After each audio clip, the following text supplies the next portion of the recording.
Hello students. आज का topic है issues and development related to children. One topic one class series चल रही है अभी, और अभी हम पढ़ रहे हैं चाइल्ड लेबर। हाल में बाल श्रम के निष्कृष्ट स्वरूप से निपटने वाले अंतर्राष्ट्रीय श्रम संगठन ILO के कन्वेंशन 182 की 25वीं वर्षगांठ मनाई गई है। ILO कन्वेंशन नंबर 182 के बारे में हम पढ़ते हैं। ILO का कन्वेंशन 182 बाल श्रम के सबसे बदतर रूपों पर प्रतिबंध एवं उन्मूलन से संबंधित है।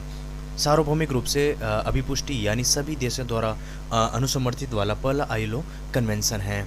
भारत ने 2017 में ILO के कन्वेंशन से 138 के साथ कन्वेंशन 182 की भी अभिपुष्टि कर दी गई है। ILO का कन्वेंशन 138 का कार्य करने की न्यूनतम आयु निर्धारित करने से संबंधित है। भारत में बाल श्रम की स्थिति क्या है देखते हैं अभी।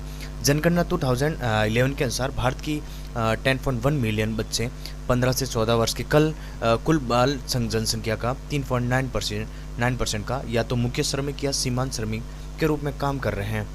भारत में 55% बाल श्रमिक उत्तर प्रदेश, बिहार, राजस्थान, महाराष्ट्र और मध्य प्रदेश से हैं।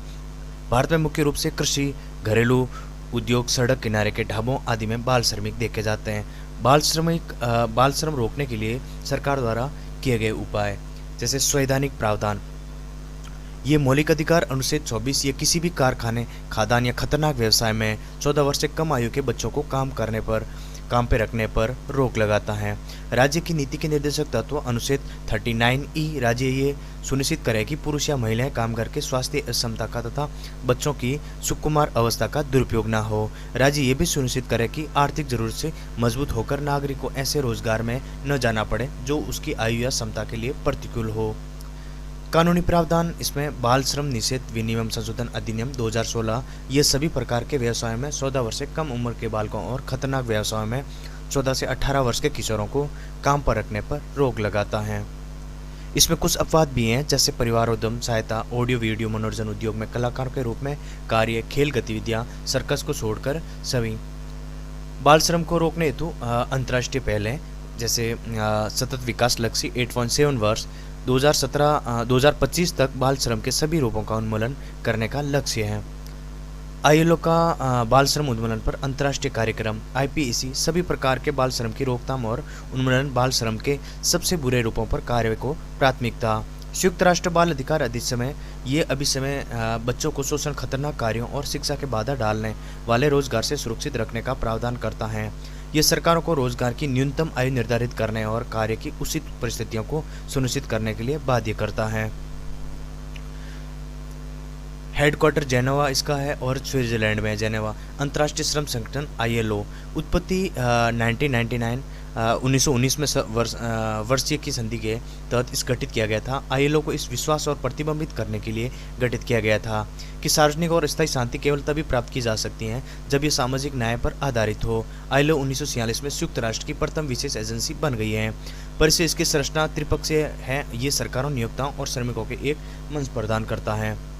इसका उद्देश्य श्रम मानकों को निर्धारित करके नीतियों को विकसित करके और सभी महिलाओं और पुरुषों के लिए गरिमापूर्ण कार्य को बढ़ावा देने वाले कार्यक्रम तैयार करके सामाजिक न्याय, अंतर्राष्ट्रीय स्तर पर मान्यता प्राप्त मानव एवं श्रम अधिकारों को बढ़ावा देता है। इसके सदस्य 187 है। भारत 1919 से इसका सदस्य है।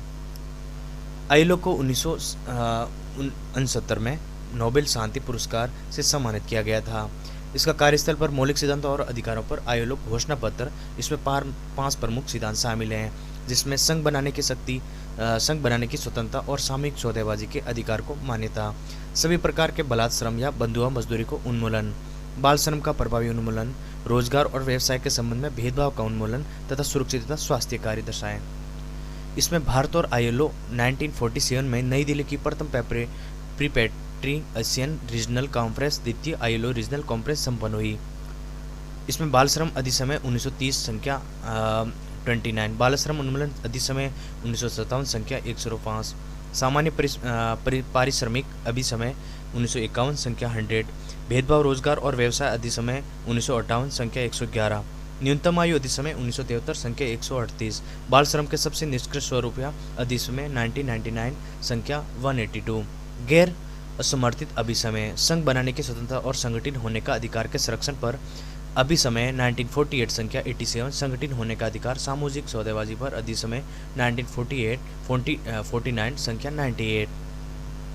मुख्य रिपोर्ट्स हैं इसमें आईएलओ की विश्व सामाजिक संरक्षण रिपोर्ट्स 2024-26 जलवायु कार्रवाई और जस्ट ट्रांजिशन के लिए सार्वभौमिक सामाजिक संरक्षण, regional companion report for Asia and the Pacific, Bharat रोजगार रिपोर्ट 2024, आईएलओ और मानव विकास संस्थाएं ISD, ILO global estimates on international migrants and the labour force. Bharat में बाल विवाह चाइल्ड मैरिज इन इंडिया।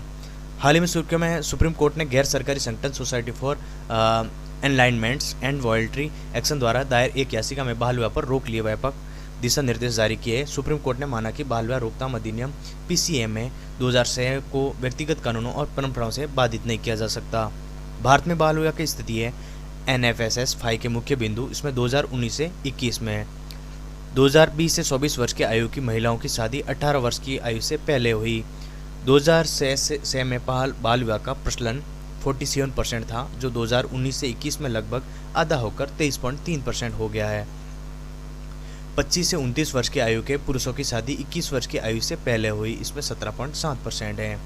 बाल विवाह का प्रचलन राष्ट्रीय औसत से अधिक है, जिसमें राजस्थान और बिहार, असम, त्रिपुरा, पश्चिम बंगाल, झारखंड, आंध्र प्रदेश और तेलंगाना है। राष्ट्रीय अपराध रिकॉर्ड ब्यूरो एनसीआरबी के अनुसार बाल विवाह निषेध अधिनियम 2006 के तहत दर्ज मामलों की संख्या 2017 395 से बढ़कर 2021 में 1050 हो गई थी। मुख्य दिशा निर्देशों पर एक नज़र डालते हैं। इसमें कानूनी परिवर्तन है। राज्य सरकार और केंद्र शासित प्रदेश यूटी बाल विवाह रोकथाम अधिकारियों सीएमपीओज की नियुक्ति करेंगे। एक विशेष पुलिस यूनिट और राज्य विशेष बाल विवाह रोकथाम यूनिट की स्थापना की जाए। न्यायिक उपाय के इसमें मजिस्ट्रेट के स्वयं संज्ञान से कार्रवाई करने और निवारक निषेधाज्ञा जारी करने का अधिकार दिया जाए। बाल विवाह के मामले के लिए विशेष फास्ट ट्रैक कोर्ट्स का गठन किया जाए। इसमें अन्य खुले में शौच मुक्त गाँव मॉडल की तर्ज पर बाल विवाह मुक्त गाँव पहल की शुरू की जाए।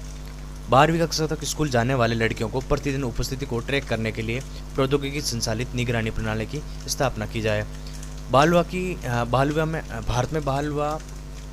भारत में विवाह की आयु का ऐतिहासिक परिदृश्य। इसमें बाल विवाह निषेध अधिनियम 1929 शारदा अधिनियम। इसके अतिरिक्त लड़कियों को विवाह के लिए न्यूनतम आयु 14 वर्ष और लड़कों के लिए 18 वर्ष निर्धारित की गई थी। जिसमें बाल विवाह प्रतिशत अधिनियम पीसीएमए 2000 से पीसीएमए 21 वर्ष से कम आयु के लड़के और 18 वर्ष से कम आयु की लड़की को क्रमशः बाल बालिका माना गया है। बाल विवाह निषेध संशोधन विधेयक 2021 को उद्देश्य पीसीएमए संशोधन करके लड़कियों के विवाह की न्यूनतम आयु बढ़ाकर 21 वर्ष करना है। ये जया जेटली समिति की सिफारिश के अनुरूप है। पीसीएमए 2006 के मुख्य प्रावधान है। इसमें इसका उद्देश्य है बाल विवाह को रोकने और पीड़िता को राहत प्रदान करने के लिए ये कानून बनाया गया है। साथ ही उन लोगों के लिए सजा बढ़ाई गई है जो बाल विवाह को बढ़ावा देते हैं, करवाते हैं और उसका आयोजन करते हैं। पीसीएमए में 21 वर्ष से कम आयु के लड़के और 18 वर्ष से कम आयु की लड़कियों को क्रमशः बाल विवाह का बालक और बालिका माना गया है। बाल विवाह को रद्द किया जा सकता है यदि विवाह के समय नाबालिग रहा व्यक्ति ऐसा करना चाहे, भले ही विवाह कभी भी संपन्न हुआ हो। प्राथमिकरण और हर राज्य में बाल विवाह रोकथाम अधिकारी सीएमपीओज नियुक्त किए जाएंगे। ये अधिकारी बाल विवाह को रोकेंगे, पीड़िता की सुरक्षा करेंगे और अपराधियों की सजा सुनिश्चित करेंगे। बाल विवाह की रिपोर्टिंग किसे की जा सकती है, जिसमें नज़दीक पुलिस स्टेशन, मेट्रोपॉलिटन मजिस्ट्रेट या प्रथम श्रेणी के न्यायिक मजिस्ट्रेट, चाइल्ड हेल्पलाइन, जिला मजिस्ट्रेट और बाल कल्याण समिति।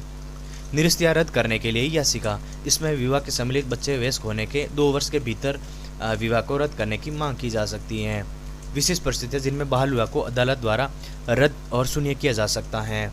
बाल विवाह के आयोजन को रोकने के लिए आदेश जारी किए जाने के बावजूद विवाह किया गया है। जब बच्चे को उनके कानूनी अभिभावक को बलपूर्वक या धोखाधड़ी से अलग किया गया हो, जब विवाह के लिए अवयस की तस्करी या बिक्री की गई हो, इसका दंड है। इस अधिनियम के तहत अपराध संज्ञान योग्य और गैर जमानत होते हैं। इसमें निम्नलिखित दंड के भोगी होंगे जो वह व्यक्ति जो किसी बाल विवाह का आयोजन करता है, निर्देश करता है, उसमें सहायता करता है। 18 वर्ष की आयु से अधिक का वयस्क पुरुष जो बाल विवाह करता है, वह व्यक्ति जो बच्चे का कर्ता धर्ता के रूप में जिम्मेदार है, माता पिता, अभिभावक या किसी संगठन का सदस्य बाल विवाह को बढ़ावा देता है, अनुमति देता है, उसमें भाग लेता है, उसे रोकने में विफल रहता है। इसकी सहमति की आयु एज ऑफ कंसेंट से जुड़े महत्वपूर्ण न्यायिक निर्णय, जिसमें रुक्माबाई वाद 1884 ये मामला सहमति की आयु और वैवाहिक अधिकारों की बहाली से जुड़ा था। इसमें महिला की इच्छा और सहमति की मान्यता दी गई। फूलमणि दास मामला 1889 ये नाबालिग लड़की के साथ विवाह बलात्कार और उसकी मृत्यु से जुड़ा था। इस घटना के मद्देनजर मालाबारी ने अभियान चलाया, जिसके परिणाम स्वरूप एज ऑफ कंसेंट एक्ट 1891 पारित हुआ। इस अधिनियम के तहत सहमति की आयु 10 वर्ष से बढ़कर 12 वर्ष कर दी गई। इंडिपेंडेंट शॉर्ट बनाम यूनियन ऑफ इंडिया वाद 2017, इस मामले में सुप्रीम कोर्ट ने आईपीसी की धारा 375 के अपवाद के 2 के तहत आयु सीमा को 15 वर्ष से बढ़ाकर 18 वर्ष कर दिया है। भारत न्याय संहिता 2023 की धारा 63 इस प्रावधान के अनुरूप है।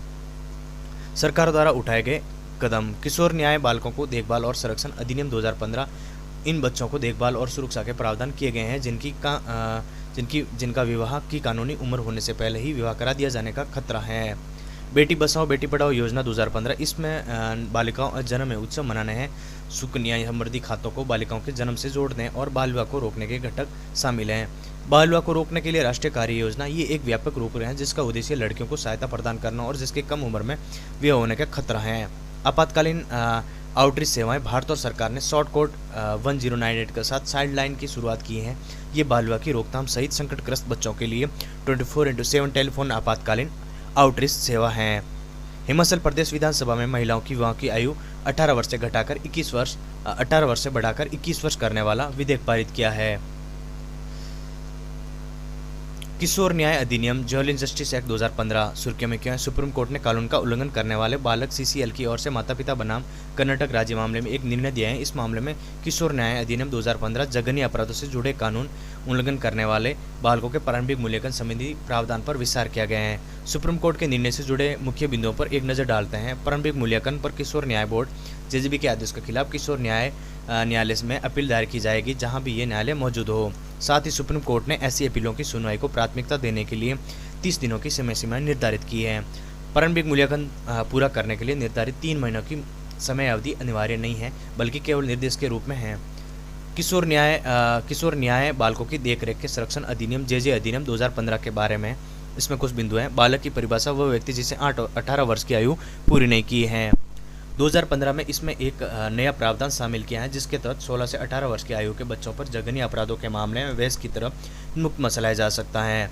किशोर न्याय बोर्ड ये निर्धारित करने के लिए मूल्यांकन करता है कि ऐसे बच्चे पर वैस क्या नाबालिग के रूप में मुक्त मसलाया जा सकता है या नहीं। संस्थागत व्यवस्था सीसीएल के मामले को देखने के लिए प्रत्येक जिले में किशोर न्याय बोर्ड जेजीबी के और बाल कल्याण समिति सीडब्ल्यूसी की स्थापना अनिवार्य है। गंभीर अपराध करने वाले 16 से 18 वर्ष के किशोर के लिए विशेष प्रावधान धारा 15 के तहत जेजीबी बच्चों की क्षमता या आकलन करने के लिए प्रारंभिक मूल्यांकन करेगा। प्रारंभिक मूल्यांकन के बाद बच्चों से संबंधित मामलों का न्यायालय यह तय करता है कि बच्चे का वयस्क के रूप में मुकदमा चलाया जा सकता है या नहीं। बाल देखभाल स्थानों सीसीआई 15 अनिवार्य पंजीकरण बच्चों को आश्रय देने के उद्देश्य से सभी सीसीएल राज्य द्वारा संचालित स्वयंसेवी या गैर सरकारी संगठन, चाहे उन्हें सरकारी अनुदान प्रदान करता हो या न हो, पंजीकृत होना अनिवार्य है। उस संबंध में गैर अनुपालन होने पर गंभीर रूप से दंडित किया जाएगा। जैसे संशोधन अधिनियम 2021 के बीच तुलना, जैसे इसमें विशेषता और किशोर न्याय संशोधन अधिनियम 2021 विशेषताएं, इसमें दत्तक ग्रहण, एडॉप्शन, डिस्ट्रिक्ट मजिस्ट्रेट सहित एडिशनल डिस्ट्रिक्ट मजिस्ट्रेट दत्तक ग्रहण का आदेश जारी कर सकता है।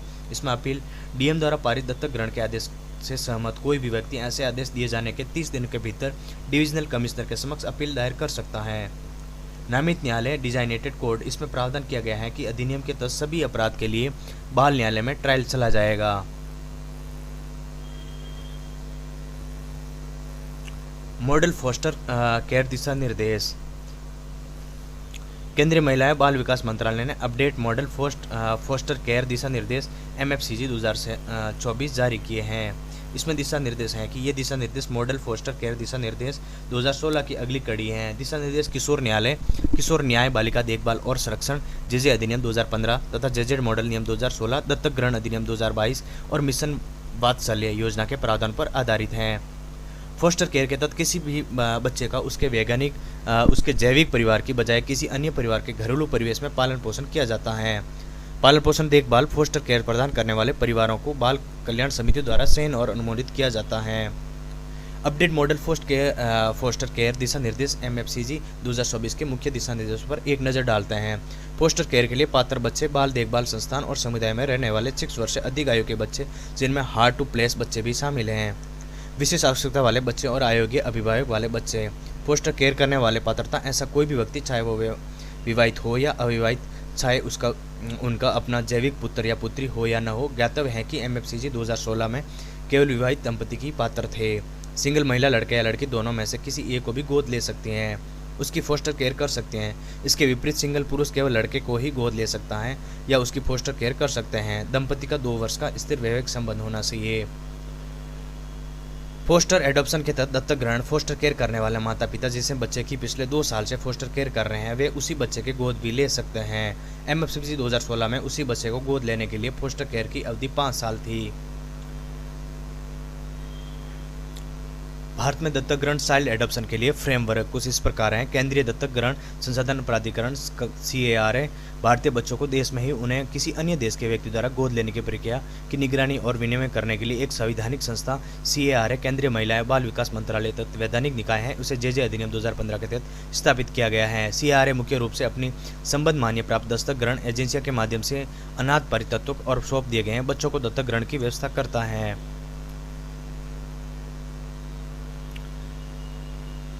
ये टॉपिक यहीं ख़त्म होता है। ये बहुत इंपॉर्टेंट टॉपिक है और इसको प्लीज़ कंप्लीट कीजिएगा और पढ़िएगा। प्लीज़ में इससे क्वेश्चन आने के बहुत चांसेस हैं। Thank you.